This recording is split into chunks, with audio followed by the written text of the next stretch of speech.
Supreme court ने सोमवार को एक याचिकाकर्ता को कड़ी फटकार लगाते हुए यहां तक कह दिया कि सुप्रीम कोर्ट में एंट्री बंद कर देंगे। ये टिप्पणी उस समय आई जब अदालत के सामने नेताजी सुभाष चंद्र बोस की भूमिका को लेकर एक याचिका पर सुनवाई हो रही थी, जिसे कोर्ट ने गंभीरता से लेने लायक नहीं माना।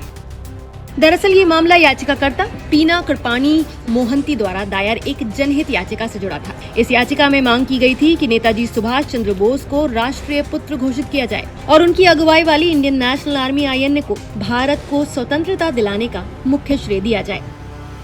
सुनवाई के दौरान भारत के मुख्य न्यायाधीश सूर्यकांत और जस्टिस जॉय माल्या बागची की पीठ ने याचिका पर कड़ा रुख अपनाया।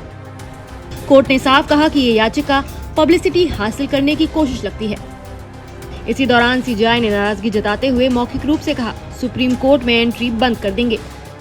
याचिकाकर्ता ने अदालत से कई बड़े निर्देश देने की मांग की थी, जिनमें शामिल थे नेताजी सुभाष चंद्र बोस को राष्ट्रीय पुत्र घोषित करना, 21 अक्टूबर 1943 यानी INA के स्थापना दिवस और 23 जनवरी यानी नेताजी की जयंती को राष्ट्रीय दिवस घोषित करना, 1947 में भारत की स्वतंत्रता के वास्तविक कारणों पर सच्चाई रिपोर्ट सार्वजनिक करना और ब्रिटिश शासन छोड़ने के पीछे के कारण, सैनिक विद्रोह और तत्कालीन ब्रिटिश प्रधानमंत्री क्लेमेंट एटली की भूमिका की जांच करना।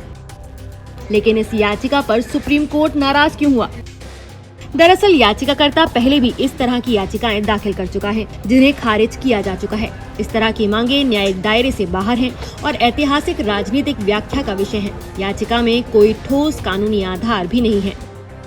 इसी वजह से कोर्ट ने न सिर्फ याचिका पर नाराजगी जताई, बल्कि सुप्रीम कोर्ट रजिस्ट्री को निर्देश भी दिया कि भविष्य में इस याचिकाकर्ता द्वारा जनहित के नाम पर दायर की जाने वाली याचिकाओं को स्वीकार ही न किया जाए। गौरतलब है कि 2024 में भी यही याचिकाकर्ता नेताजी की मृत्यु की जांच की मांग लेकर सुप्रीम कोर्ट पहुंचा था। उस समय भी अदालत ने उसकी याचिका खारिज कर दी थी। याचिकाकर्ता का दावा था कि नेताजी की मौत आज तक रहस्य बनी हुई है।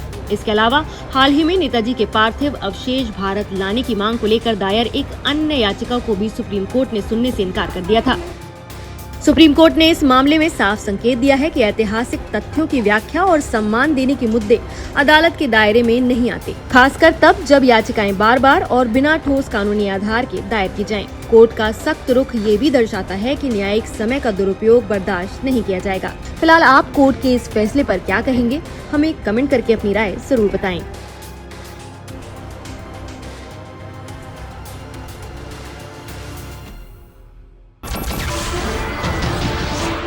नमस्कार, मैं हूं मानक गुप्ता।